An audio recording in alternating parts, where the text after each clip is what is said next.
Penn State loses a heartbreaker to Notre Dame in the Orange Bowl, 27-24 in regulation. And simply put, this was all on Drew Aller.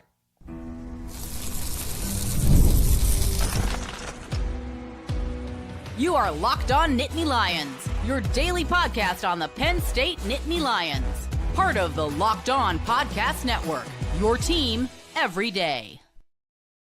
And of course, as always, thanks so much for making Locked On Nittany Lions your first listen and watch every single day. My name is Zach Sako. I'm your host of the show, and I'm joined by Alex Dono of Locked On ACC, Locked On Canes, Miami Hurricane show here on the Locked On Podcast Network. And we did have Corey Geiger as an associate Penn State expert. He will be joining us again very shortly.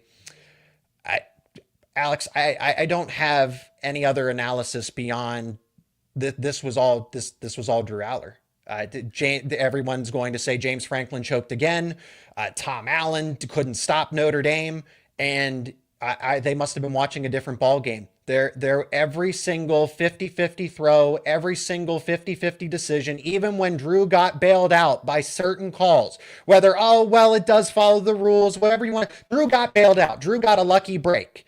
And still, this was the worst game of his career because of what was on the line. If you want to statistically argue a game from 2023, fine. But this is completely shocking to me because I thought this was in the past. I know that Notre Dame's defense is really good, but Andy Kotelnicki called the best game of his life.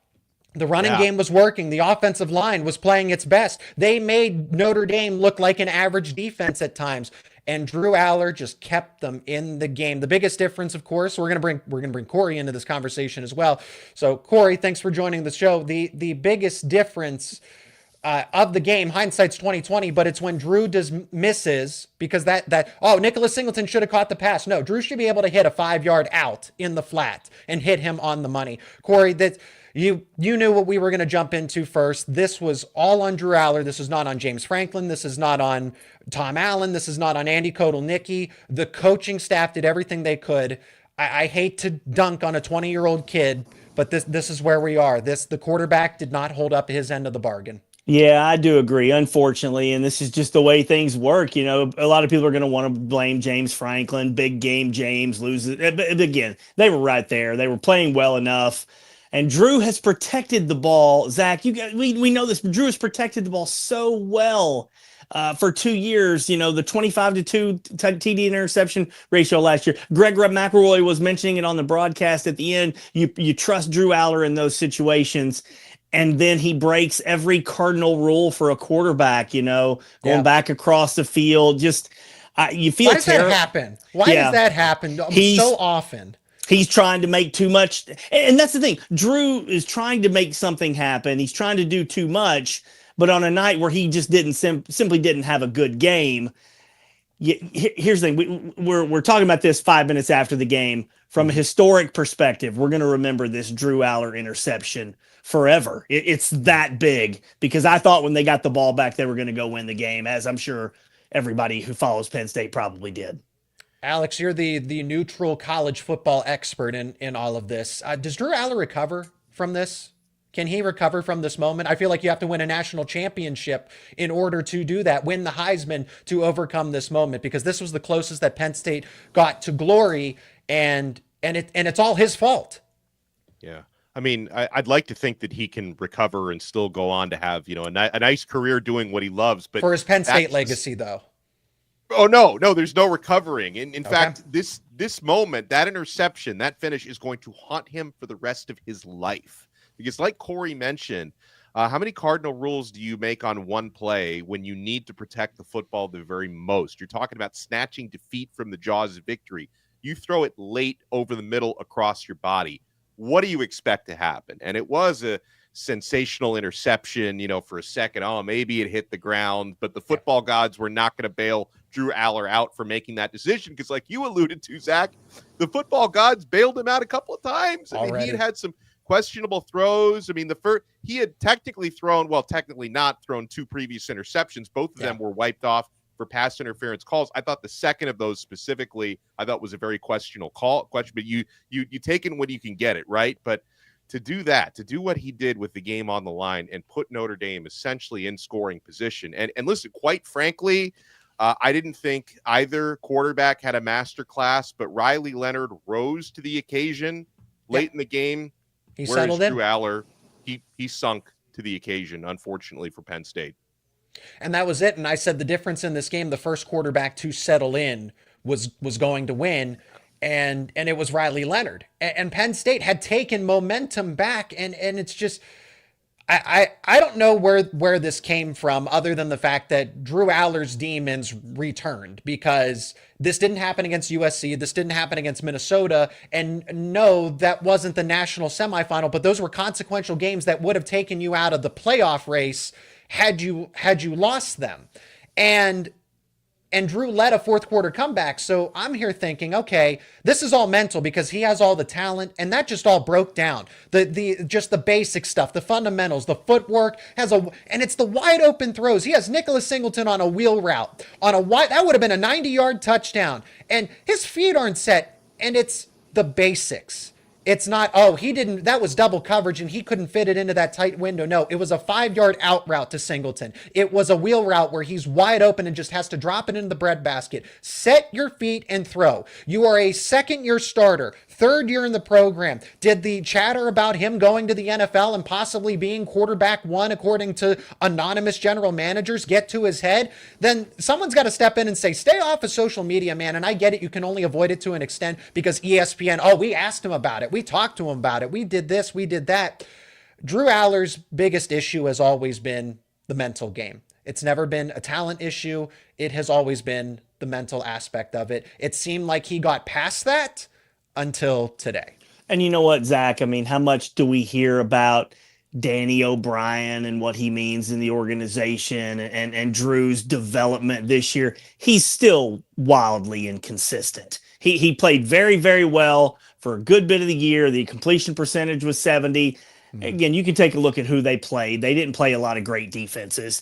But these last few weeks, you just see some missed throws. We see bad Drew Aller pop up on several series here. And that's the consistency aspect. Again, none of us want to be sitting here piling on a young man after a brutal loss. This is really tough. I'm not going to say he's terrible because he had one bad game. But these are bad game. These are issues that have been there. His footwork, his decision making. I mean, even last year when he threw 25 touchdowns and 2 interceptions, you could still question the fundamentals and the footwork a lot.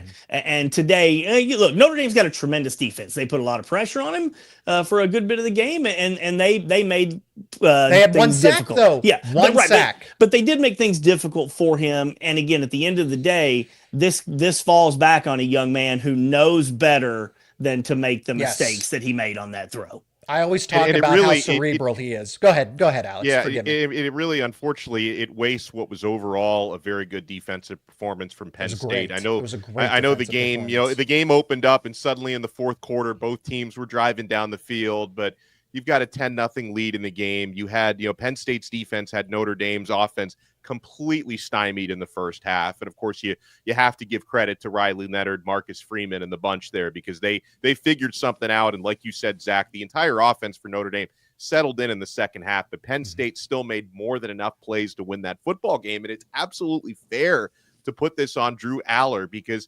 nobody individually had a bigger negative impact on that football game than he did. So he's the one. You had plays called away. You look at the box score and it's going to say something completely different. Oh, he only had 1 interception. Completion percentage obviously isn't ideal, but he didn't wreck that. No, it's all the tiny decisions that show up in the box score. I really don't. The classic cliche of what we said a lot of the times last season in 2023 collectively as a Penn State media base. He looked like a deer in headlights, and that was and again, the biggest stage. It happened again. And if I can say this, Zach, this team. Now, look, we all know the wide receiver issues. I got to check the stats to see if a receiver caught a ball. I know for the most part they did. Trey Wallace and Amari Evans, non-existent. They didn't. They are not on the box score. But with the running back tandem he has, one or both of them are going to go pro. Tyler Warren's going to be gone. even if Drew does come back next year, you just really wonder what kind of weapons he's going to have overall. You know, I don't expect the wide receiver situation to be better all of a sudden. So, unless they break out the checkbook in the spring that's portal right, window. but you know as well as I do, Penn State's not going to go give somebody $3 million or something. Success with honor, something along those lines. Right, but the problem, the bottom line is, man, you hate to say this. If you're a Penn State, this was the shot. This was the shot. I don't think there'll be a shot next year. Even if Drew's back, you're going to lose so much off of this team. Yeah, who replaces Tyler Warren's production? Right, Abdul Carter. I mean, so this was, you get the ball there with a couple minutes to go. You think you can't lose the game. Somebody called my radio show today and we were talking about overtime. And I said, if the game goes to overtime, I think Penn State has an advantage because of the running backs and Tyler Warren. So even if you just get to overtime there, you're probably in good shape. The one thing you could not do was throw an interception.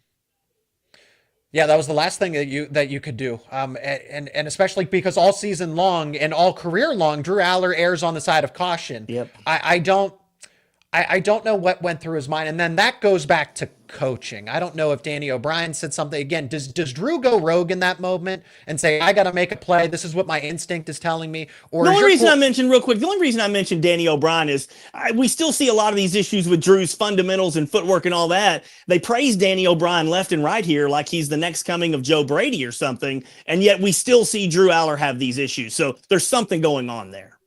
That's where coaching needs to If people want to specifically blame James Franklin in that moment, James Franklin did not cost the team this game. No. Okay. Drew Aller, it's unfortunately all on him Tom Allen's defense, they had Notre Dame's number. This was 5 tackles for a loss, multiple turnovers, so many uncharacteristic things, 5 sacks, I should say, 8 tackles for a loss. This was so uncharacteristic of a Notre Dame offense. Andy Kotelnicki was calling the best plays possible. Guys were running wide open. Tyler Warren was wide open. Singleton, Allen, there were rushing lanes. The offensive line did its job. It made Notre Dame look mediocre. And if they face Ohio State, I think Ohio State is just going to wipe them out of the stadium. It is not even going to be close.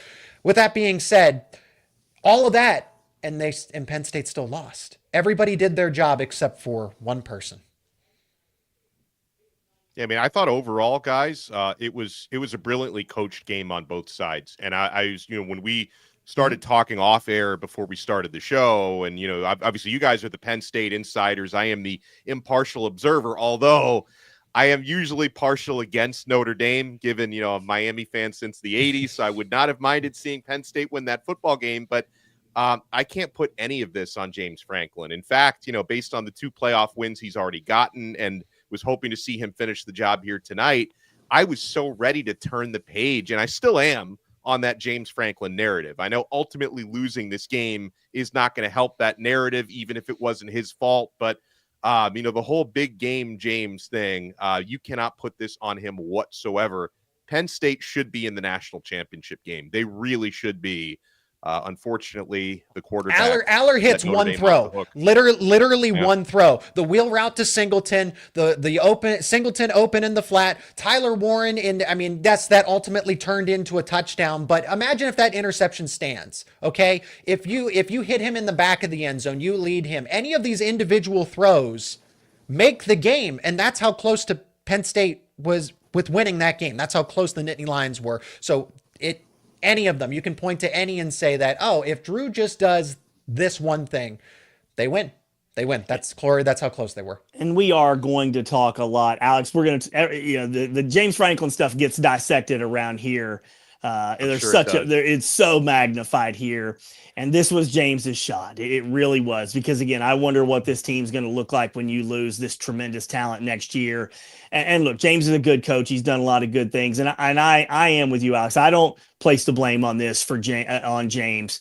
Yeah. At the same time, it was a game he could have won and they didn't win. And there will still be people here that will place it on James, even with what happened with Aller and everything. And so I guess it's hard to feel bad for a guy that makes $8.5–9 million a year, but Yeah. I think in this situation with the history that was on the line to become the first black head coach to get to the national championship game and then maybe win one. Now Marcus Freeman owns that, the first one there. That did mean a lot to James. It's meant an awful lot to James, the history, the legacy of it. So I do feel bad for James because this was not your typical big game James kind of game where he blew it. I really don't think that was the case.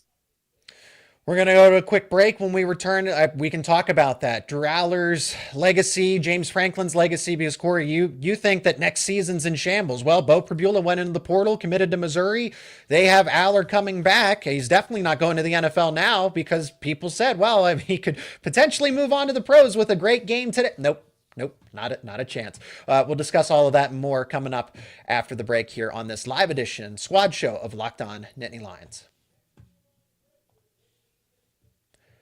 And today's show is brought to you by TurboTax. This message from our sponsor, Intuit TurboTax. Are you tired of endless waiting, worrying about your taxes? Well, now that's a thing of the past. You see, taxes don't need to be complicated or stressful. TurboTax is here to change the game by matching you with a TurboTax expert who can get to work on your return right away.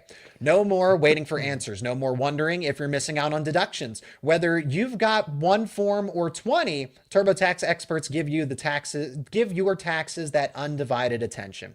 Well, you get real-time updates on the progress so you can focus on what really matters. You won't have to lift a finger, but you'll get the peace of mind knowing that your taxes are being handled by the pros. Ready for stress-free taxes and the most money back guaranteed? Head over to TurboTax.com today and get matched with your expert who's ready to take your taxes off of your plate so you can focus on your day. Only available with TurboTax Live Full Service, real-time updates only in the iOS mobile app. See guarantee details at TurboTax.com/guarantees. And welcome back to the Locked On Nittany Lions live squad show. Corey, I think that's a good leaping point because what's the point of talking about a loss here when now you have to prepare for the future because it's over and done with. We addressed the issue. There weren't these multiple layers of, hey, where did Penn State go wrong? Where did James Franklin go wrong? Could have Andy Kotelnicki have done this? Could Tom Allen? Because that's the simple answer is what we talked about in the first segment. And I'm not going to continue to beat a dead horse.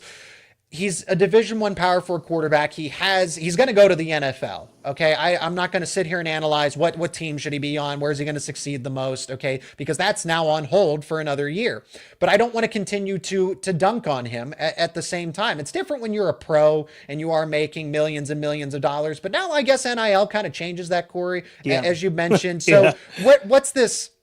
In this new age of college football, because Drew is going to get ripped to shreds on Monday on ESPN, on Fox Sports, I'm trying to limit myself as just because I want to be a decent human being. But in order to get those millions of views, everybody, you got to take your shot at Penn State's quarterback. Yeah, and I don't want to do that. I was there after a loss a couple years ago. When he was brought to tears a little bit. I mean, college football is a very humbling thing for these guys who come to the sport. They're tremendous prospects. They're talked up and hyped up so much. And Drew's been hyped up at Penn State since the day he got there.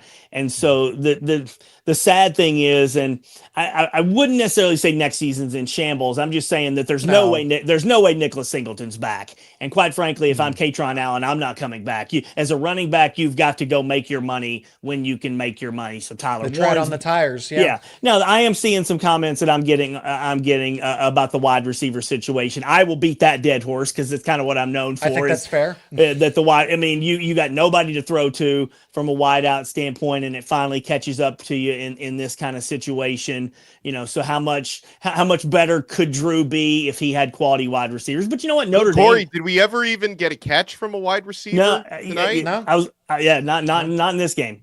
And that's again, and Notre Dame doesn't have very good wide receivers, but they came up big today in this game. Jaden Greathouse, who is the number 3 receiver in this system, went for 100 yards. And I know that Cam Miller fell down on that play, but when in doubt, somebody. So if you take away that play, he still had 50 more yards than all of Penn State's wide receivers combined. And so if we're looking for people to blame, if we put the Aller stuff aside, for me, it's been for 2 years now. You've had this tremendous Marcus Hagans. You've had this tremendous quarterback prospect, and you haven't surrounded him with good enough wide receiver talent. And that can go on James Franklin. That can go on, Marcus Hagans. That can go on whoever you want to put it on. That you can't be in the national semifinal and have as bad a receiver situation as Penn. It's amazing that they made it. Quite frankly, Zach, it just goes to show how good Tyler Warren is, because he's able to put them on his back and kind of pick up the slack. He got 100 catches as a tight end at Penn State. That's just insane. And I love the way Tyler Warren gets utilized. I mean, the Swiss Army knife. I'm excited to see him in the NFL. There's some reports maybe linking him to the Miami Dolphins, who I also cover, and I would certainly welcome that. And Singleton with the 3 touchdown runs today, guys. It's so hard because so many opportunities to close out and win this game. On the Notre Dame side, like I'll give them credit because 15 rushing yards in the first half. They were able to resurrect that a little bit. Jeremiah Love, who was, playing banged up, was able to grow into that football game. And Riley Leonard was able to grow into it because, in the first quarter, he was looking rough. He had the early interception. Steve Angeli had to come in when Leonard was, I guess, briefly. And he gave him something. Protocol. He gave him something. Amazing. So, amazing. That guy saved the game. He fumbles, or they get the fumble. Abdul Carter, you think Abdul Carter is going to recover that fumble, but he doesn't have a strong left arm, so it's pried away from him. Just think of how different that game could have been at the end of the first half if Penn State gets the ball back there and probably scores again. Instead, Angeli comes in, was amazing. I mean, that guy made his career at Notre Dame tonight. I mean, because Penn State didn't have a game plan for him. No, they didn't. Nope.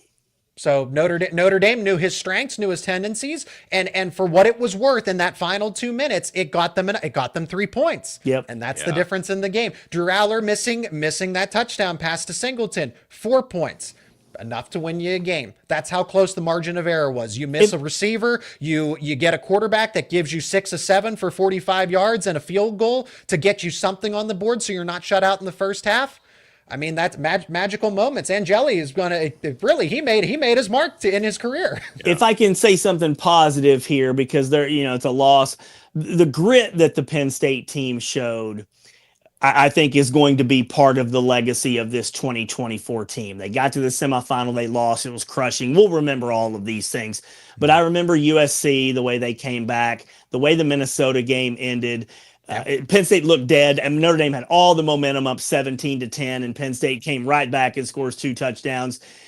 That's why, Zach, what you're talking about with Drew Aller is so crushing, because you just got the sense that this team had what it took. They had the grit. They had the determination. They had enough to get there. Along with the player. Now, I don't think they were going to beat Ohio State. Don't get me wrong. I don't think they were going to beat the way the Buckeyes. I don't think anybody's beating Ohio State at this point. But being honest here. You just thought the way Penn State answered the bell, and then Notre Dame answered. What a great college football game, if we can just say that. Yeah, respectful. Yeah, and I'd like to add something in the plus column for Penn State. I thought defensively they were so prepared to take advantage of Notre Dame's offensive line with the injuries that they had. Like I really thought that the blitzing was clever, and I just get so much of Penn State's game plan went so right for them, whereas Notre Dame's was a little bit more patchwork because they had a pretty brutal first half overall, but a lot of things worked for Notre Dame in the second half. But I thought Penn State had a great game plan, and at both sides of the football, they looked prepared for this matchup. Yep. Exactly. That's why I don't put this on Andy Kotelnicki and Tom Allen. I thought they put together the perfect game plans for the respective side of the football. I thought the 3 of them together put together an excellent game plan across the board. Notre Dame, a team that has averaged 6 yards per carry all season long, 2.8. You didn't go from 6 to 5 or 4.5.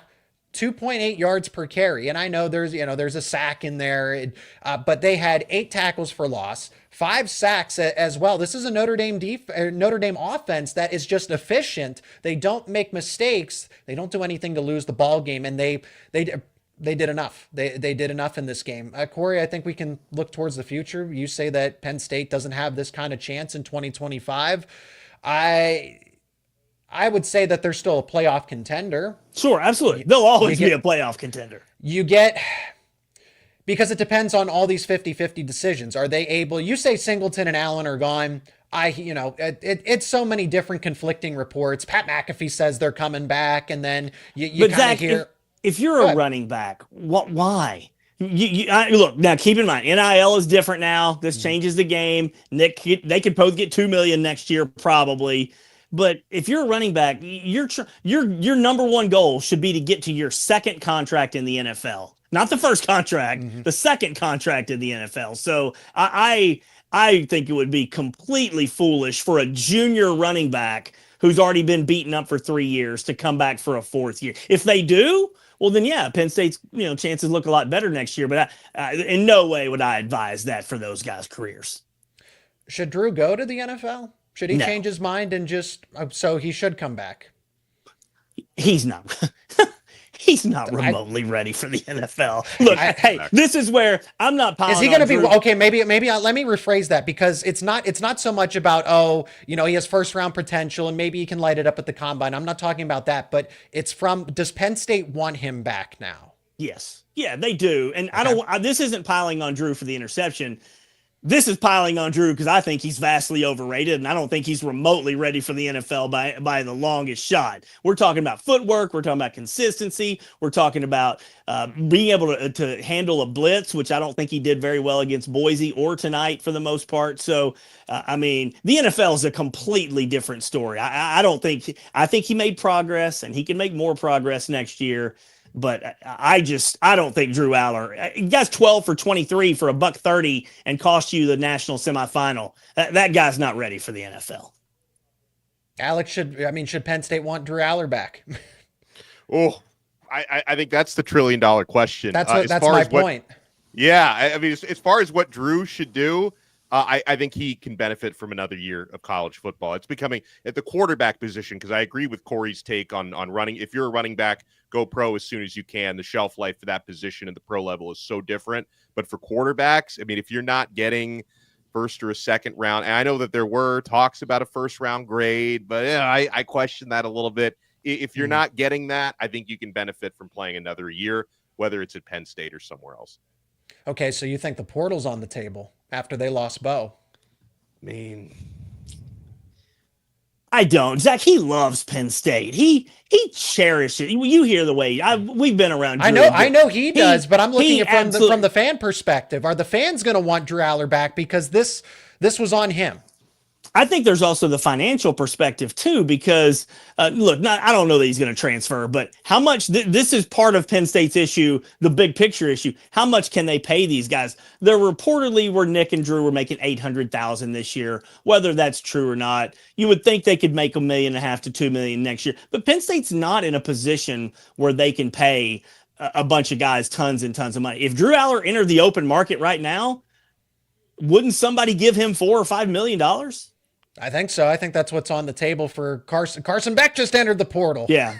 And he's not getting that from Penn. But again, we've been around Drew. We've heard him say sincerely, and I do believe him from a sincere state. He loves Penn State. He absolutely loves his relationship with James. He loves his relationship with Danny O'Brien. I think it would be, I think if Drew Aller were to leave, he would be persona non grata in State College forever.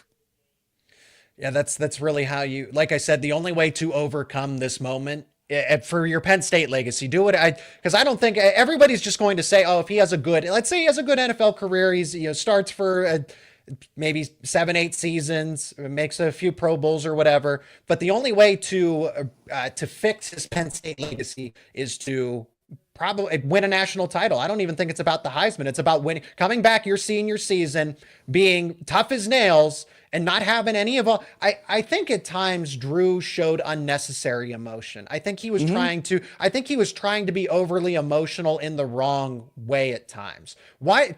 I don't think it's his personality, but he's just going to have to be stone cold and just not let anything bother him. And that's what I've been told by other people that, and maybe not necessarily quarterback experts, but what it takes to be a good quarterback is you do have to be an assassin type of player. You can't let anything bother you. Good, bad, everything in between, everything you like James Franklin says, 1-0 mentality. That is how you have to be on every single play as a quarterback. There's no such thing there. Yes, there's wins and losses, but when anything bothers you emotionally, you can't have this you can't attach that to every single play because of how quarterback has to be. Under 2 minutes, the game is on you.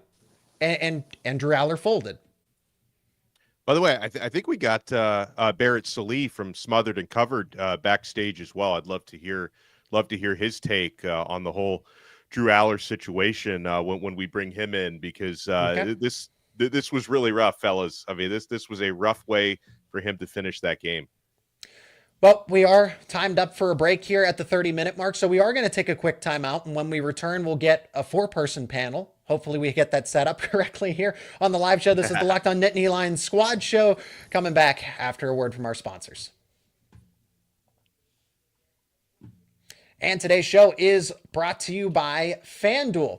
From big upsets to game-winning drives, the NFL playoffs are better with FanDuel, because right now new customers can bet $5 and you will get $200 in bonus bets guaranteed. That's $200 in bonus bets, win or lose. The FanDuel Sportsbook app gives you everything you need to place live bets, same-game parlays, and so much more.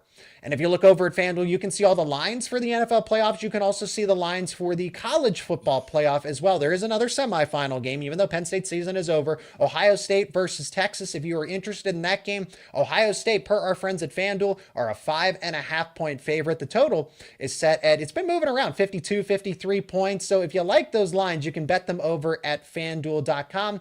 Join FanDuel.com today, and you will get started with $200 in bonus bets, win or lose. That's a guarantee. That is FanDuel.com. Make this playoff season unforgettable with FanDuel, an official sportsbook partner of the NFL. There's 1,000 different emotions going on. All right, we got the 4-person panel, and we welcome in Barrett. Barrett, thanks so much for joining us on the show.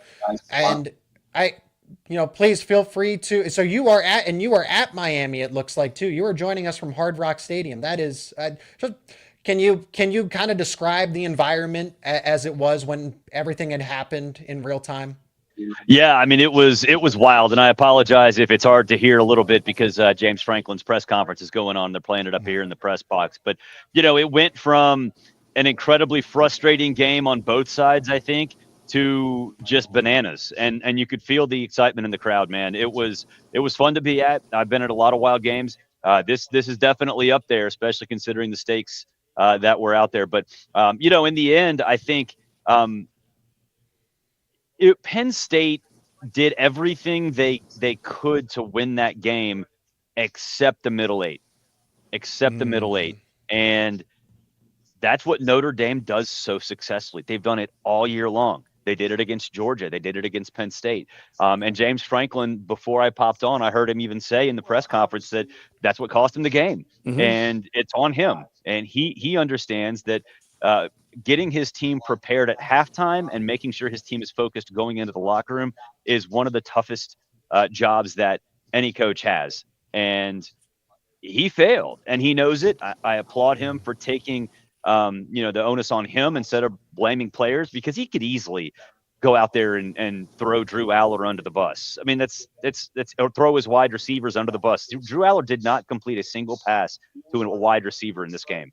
Like that is, it's almost mind-boggling. But I think that was it. That's all it came down to, was that middle eight. And Penn State kind of got some momentum. They kind of recaptured that magic that they had on the line of scrimmage in the first half, like late in the third, early in the fourth. But to Notre Dame's credit, man, I mean, Marcus Trimmons is a good coach. He's a really, really good coach, and that's a talented team.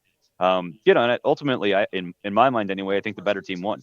And what's interesting, Barrett, is that's exactly what Penn State is excellent at, is the middle eight. Penn State is tremendous at closing the first half, and then they'll defer to start the game, get the ball in the second half. And so to see it flip like that, and we were talking earlier, Angeli comes in, it did not look like Penn State's defense was ready for a pocket passing kind of guy. And a key play of that game, There's a fumble. It looks like Abdul Carter's on the ball. He can't quite corral it. Notre Dame gets it back, and they get 3 points there. That middle 8. Now, look, Penn State still came back and had the lead later on, but still, that middle 8, because Penn State had dominated until Steve Angeli came on the field. Well, and I think that Abdul Carter, that was the one time where his injury was apparent. Because if he was healthy on both shoulders, he would have scooped that ball up. I mean, it was the one little things like that just killed Penn State. Just tiny little mistakes or just things that didn't go their way. Bad breaks. I mean, that's what happens in games like this, man. Football's decided by 4 or 5 plays. That's it. 4 or 5 plays every single game, and that truly was one of them. Barrett, when seeing it in real time, what do you think the breakdown was for Drew Aller? James Franklin doesn't put the responsibility on him, but he's certainly going to bear responsibility in this. We kind of summed it all up saying that it was his responsibility, but James Franklin as a head coach is not going to throw his team under the bus. Yeah. So where was the breakdown for Drew Aller seeing it in person? I think he tried too hard. I think that he felt like at that last interception, right? The one that essentially lost the game. He said in the press conference that he shouldn't have thrown it. That was the first question. He only got 2 questions in the press conference. That was the first one. And he knew that he shouldn't have thrown it. And I think that was just a one instance of panic, right? The moment being too big for him. And I think it wasn't necessarily on James. That's not James Franklin's fault. James Franklin put him in a position where he had to do that, but that was necessary. He just wasn't prepared, or just physically does not have that level of play in his arsenal. And it's unfair to blame him. I think like his limitations were pretty clear all season, right? Like no one thought Drew Aller was going to go out there and win the Heisman Trophy, right? And in that situation, he felt like he had to take it on himself, and he hadn't really had to do that before. It happens, and I feel bad that it's going to be on him. You talked about the middle 8, but really overall through the second half of the game, Notre Dame really grew into the game. They only had 15 rushing yards in the first half. They were moving the ball so much better. Jeremiah Love seemed to find a little pep in his step in that second half. So, oh my God! So I mean, what was it from the Notre Dame touchdown side? Run, man? I hadn't seen many better 2-yard touchdown runs than that. Were there any halftime adjustments that you saw from Notre Dame, or did they just settle in? Like, how did you see that complexion change for them? I think in the first half, even though Riley Leonard didn't throw all that much, they wanted to at least give Penn State's defensive front something to look at, something to at least back them off a little bit. And I think it allowed Penn State actually to play to their advantage, right? Because Riley Leonard really had no time. At the end of the game, he didn't have any time either. Like it kind of like the script got flipped again. And I think I'd love to know what Marcus Freeman says. It's still James Franklin up there. So Marcus Freeman hasn't had his press conference yet. I'd love to hear what the halftime speech was, because if they didn't play like they wanted, they did not look like they were physical. They looked like they got punched in the mouth and couldn't throw a haymaker back. And something at halftime was said, because that offensive line came out like a different unit, man. It was like night and day.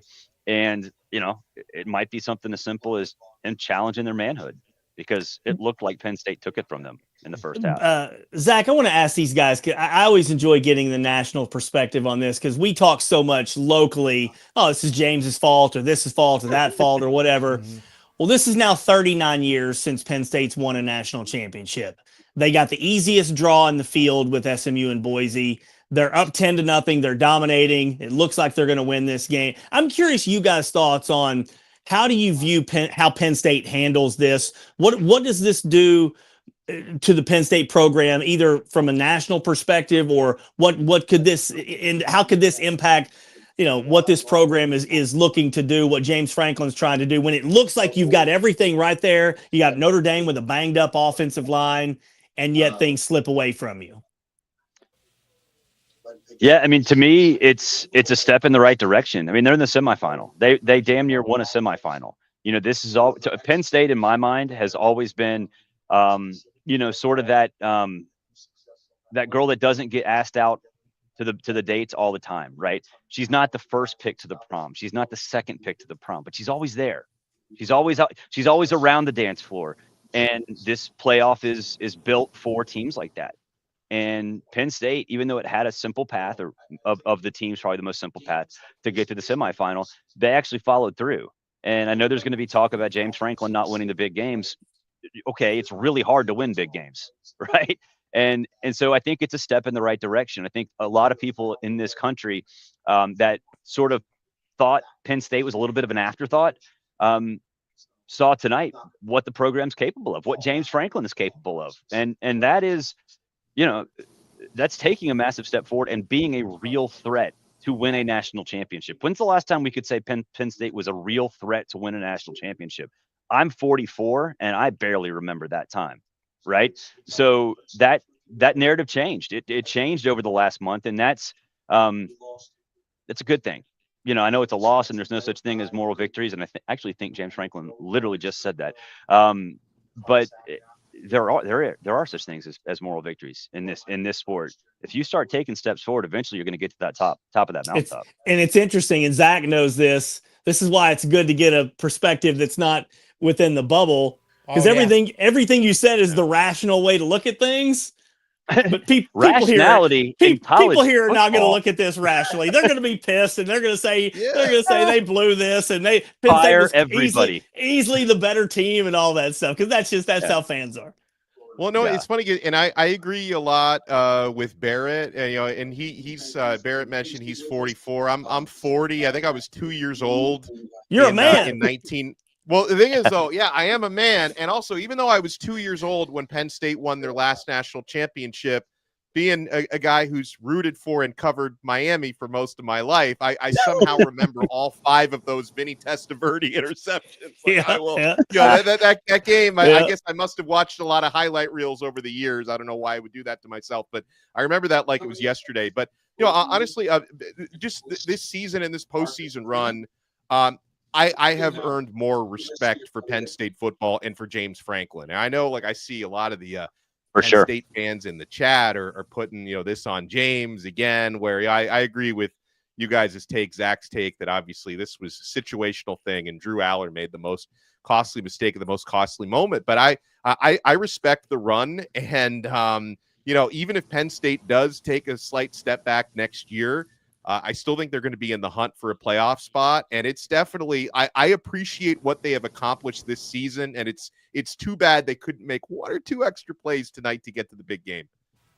Yeah, to that point, James Franklin, the last words of his presser just came. I just saw it roll through Twitter. Ross Dellinger put it. I thought I heard something similar to this. But he said, we've got a throwback program. We've got throwback uniforms. It's about the guys. I understand the portal and NIL are part of college football, and we'll embrace that. But I want this to be more than transactional. I want this to be transformational. I think that's a perfect way to sum it up. I think James is the right guy to lead this program. It's not as said. James Franklin has taken this program and modernized it while giving respect to the success with honor mantra that Penn State alum and that the university wants to stand by, that it's not shell out all this money at a transfer portal or try to steal away recruits and everything like that. And James has been able to check boxes where Penn State was behind. And if it was a different coach, if it was somebody different that wasn't maybe as in tune with the way that college football was going, they would still be behind on facilities. They would be behind on all these other extra benefits that people don't realize. That's how you win recruiting battles. And it is not enjoyable to spend 4 to 5 years in State College, Pennsylvania, unless you're into the activities of Central Pennsylvania when it comes to hunting and the outdoors in the winter. It is so much better to spend time in Los Angeles and Miami, right? All these other schools. I mean, it hit 65 degrees this week, and people are acting like we're in Siberia or something. So, Alex, let me tell you something. My flight home might not happen because it's going to snow and ice in Atlanta. So, complaining about 50 degree temperatures in Miami, I am all for it, man. The real feel in Central PA today was 2. Oh, 2. Yeah. So, I'm going to go ahead and tell you, 52 down here is pretty damn cold. Yeah. Oh yeah. It feels but that's my point above all else is that James Franklin recruits against the odds, against the expectations, because they don't have a blank checkbook for NIL. They don't have this environment where you can spend 4 or 5 years and it's extremely enjoyable. That he's built a foundation, a program where players want to join Penn State because of Penn State and what this coaching staff offers. It's not, well, I'm going to get a bag. I'm going to get to spend the next 4 years partying around in Los Angeles. It is legitimately because the players want to join James Franklin and this Penn State football program. And I think that somebody would scoop him up in a heartbeat. And it's not like James Franklin would be a free agent if he were to leave Penn State. So the simple answer is not fire James Franklin or Andy Kotelnicki or Tom Allen. I think this trio puts them closest to getting to another shot at a national championship. We are at our break point again. We got one final segment as we are going to go an hour here. Thanks for staying with us. We're after midnight, so thanks for spending all of your time post-game with us here talking about Penn State versus Notre Dame. We can talk about the future, the trajectory. I think that's a fitting way to wrap it all up, and maybe some predictions for Ohio State and Texas along the way. That's coming up next here on our Squad Show here on a live Locked On Nittany Lions. And today's show is also brought to you by Game Time. Attending the new 12-team college football playoff games have been an incredible experience that brings fans together like never before. And Game Time can help you do just that. Attend all these incredible playoff games, whether it is college football or the pros as well. And Game Time has a new feature called Game Time Picks that makes getting tickets to see your favorite teams play live and these kind of events even easier than before. What does Game Time Picks do? It filters out all the fluff to show you only incredible deals on incredible seats, so you don't have to waste time searching through thousands and thousands of tickets. And you can use Game Time Picks to find any upcoming game. You can browse through the deals. It's a breeze. You'll find great value on all kinds of seats around the venue. And then there's a super deal. There will be super deals that are listed right in front of you. You can go to the Game Time app or go to gametime.co, and it's all organized for you. Take the guesswork out of buying tickets with Game Time. Download the Game Time app, create an account, and use promo code LOCKEDONCollege for $20 off your first purchase. Terms apply. Again, create that account. Redeem code LOCKEDONCollege for $20 off. Download Game Time today. Last minute tickets, lowest price guaranteed.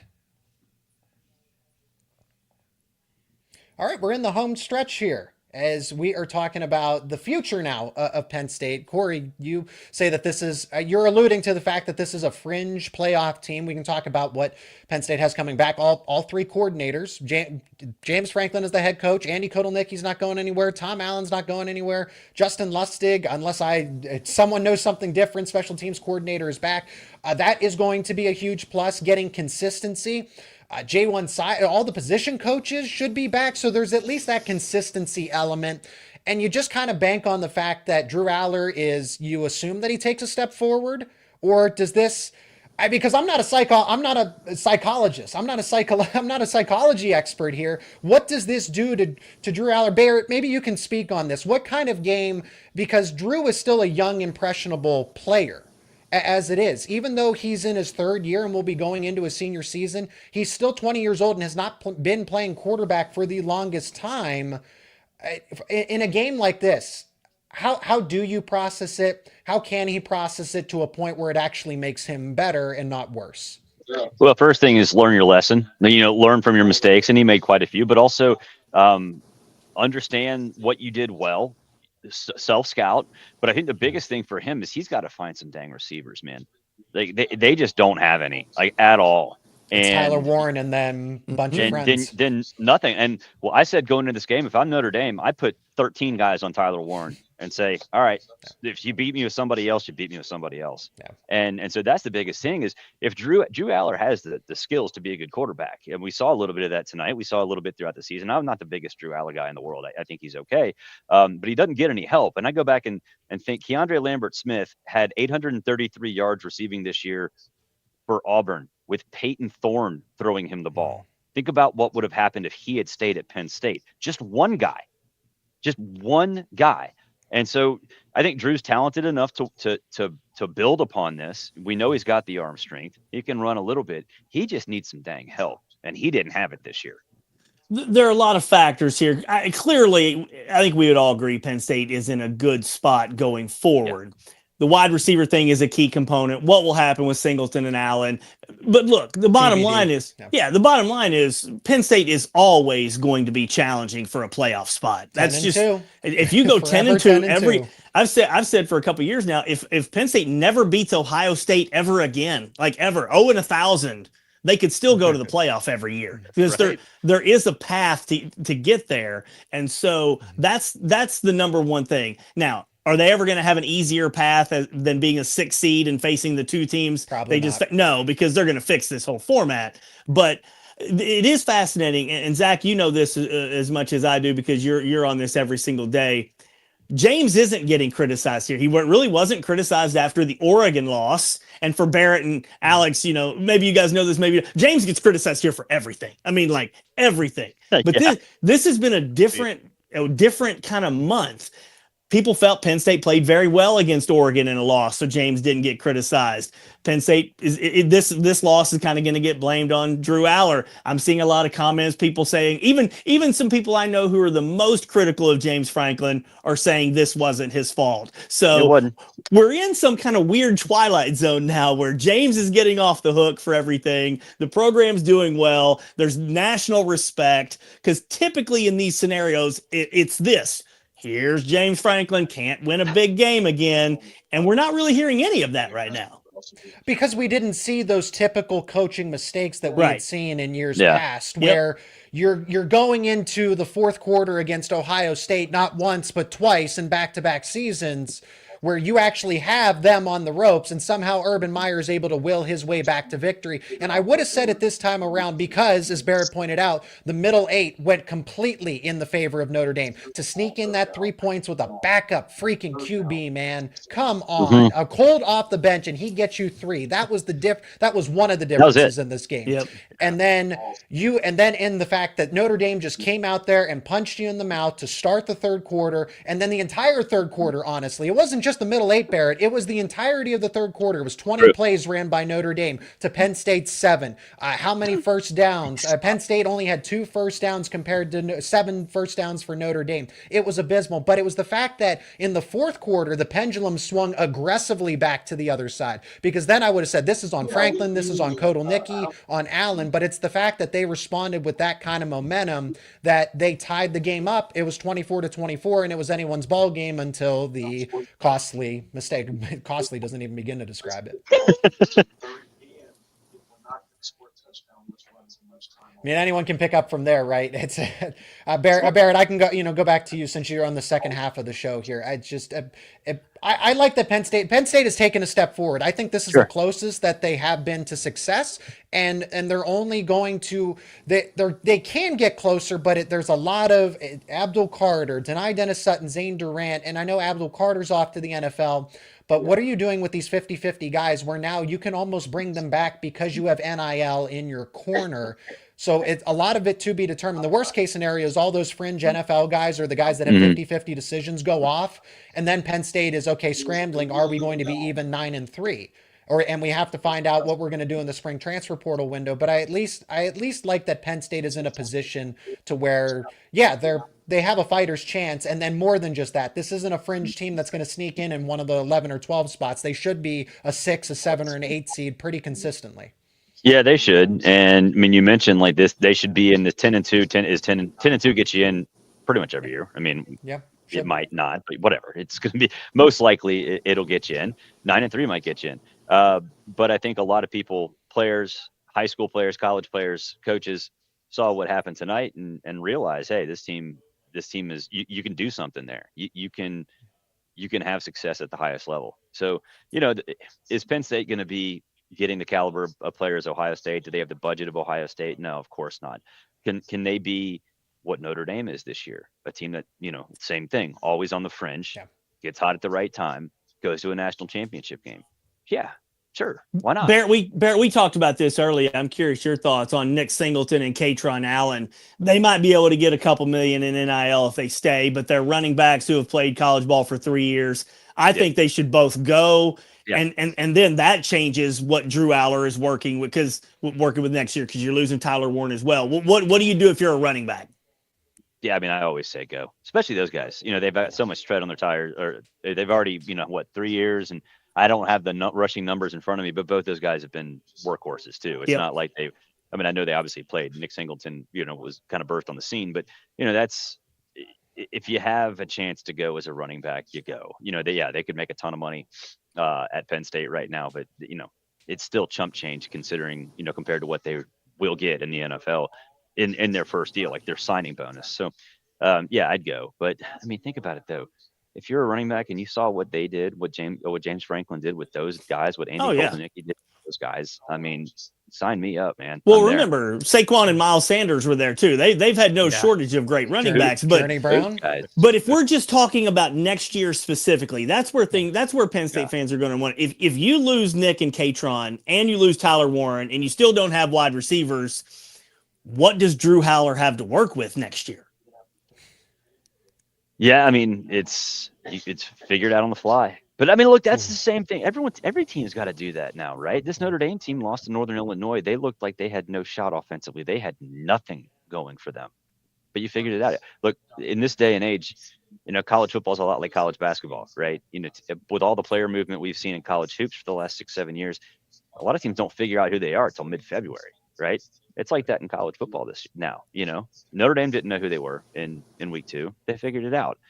Penn State is I think a program that can get the talent. They've got great coaches. They've got a lot to offer.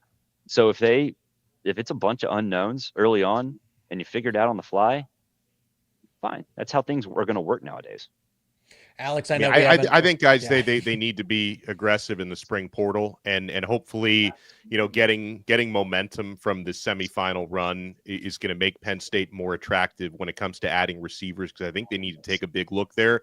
As far as it goes with Drew Aller, I don't know if the academic calendar would allow for this, but if he can take as long of a vacation as possible before all the spring workouts start, try to put tonight behind him, because bouncing back from that psychologically, hopefully he's capable of that, because that won't be easy.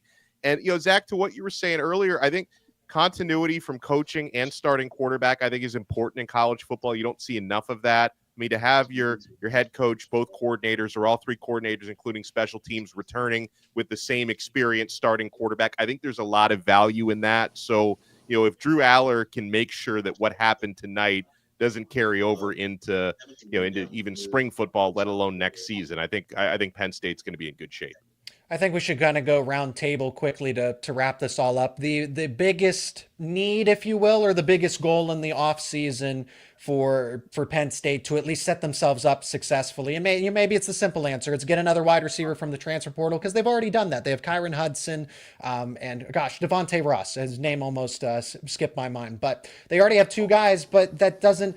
It's not the superstar like a Casey Concepcion. So in short, we'll go Alex, Corey, Barrett, and then I'll finish up. Alex, what is the one thing that Penn State needs to accomplish in the offseason to set themselves up for a potential another title run? I mean, based on what I saw tonight and what I saw for most of the season, add receivers. And of course, losing your tight end stud is not going to help. And Tyler Warren to try to replace that production. Losing an alien.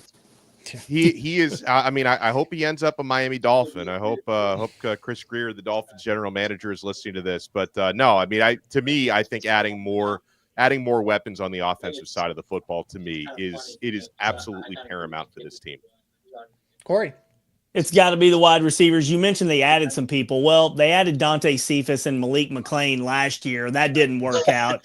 Adding guys isn't the key. Developing them, because if Drew Aller is going to take a next step, he's got to have legitimate wideouts, especially not just with throwing no Tyler Warren. Right. So they've got to develop the wide receivers within the program.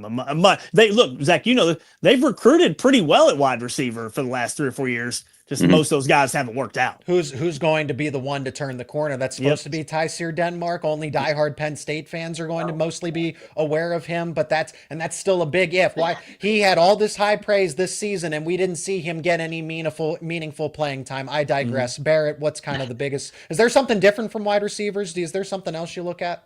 Well, I'm going to expand upon it. Just athletes. I mean, whether it's a 220-pound dude who can run 4.5, or a 175-pound dude who is shifty as hell and to do the 3-cone drill in 2 seconds and whatever. Just get athletes and figure it out later. That's the biggest thing is, James Franklin That's and what that they've been staff's doing. talented enough just to, put players in positions to succeed. And I remember Colton Ecke after the first game of the season, he described his offense as Dairy Queen, different toppings, the base of vanilla. That's fine. Well, if you're gonna view your offense, if you're gonna create it that way, you need to have a crap load of toppings. So go find them. That's it. I'm so glad that Barrett popped in for the second half of the show. I feel so much enlightened. I feel like sometimes, like in some of these aspects, a lot more about Penn State than I even realize there is to know.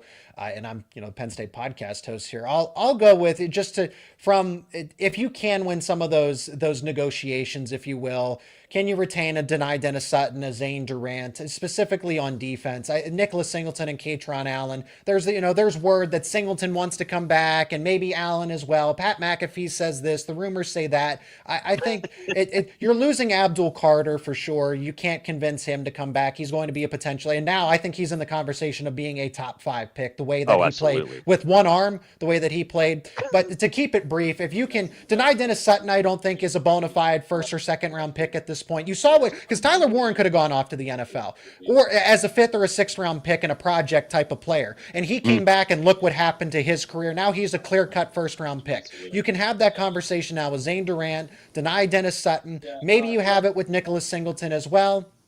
Trey Wallace certainly needs to come back. So those guys that are Zach Hugh Wheatley already announced that he's coming back. So those players that definitely, you'll be drafted. They already missed out on getting KJ Winston back. But if you can DDS, Durant, I think that's where Penn State, because the offense is at least intact. The O-line, Drew Aller, Andy Kotelnicki. Tom Allen needs to go find some other playmakers on this defense to really round it there. And then quickly, I think it's fitting to get some predictions for the other semifinal. Is this all Ohio State guys? Alex, Corey, Barrett, is this...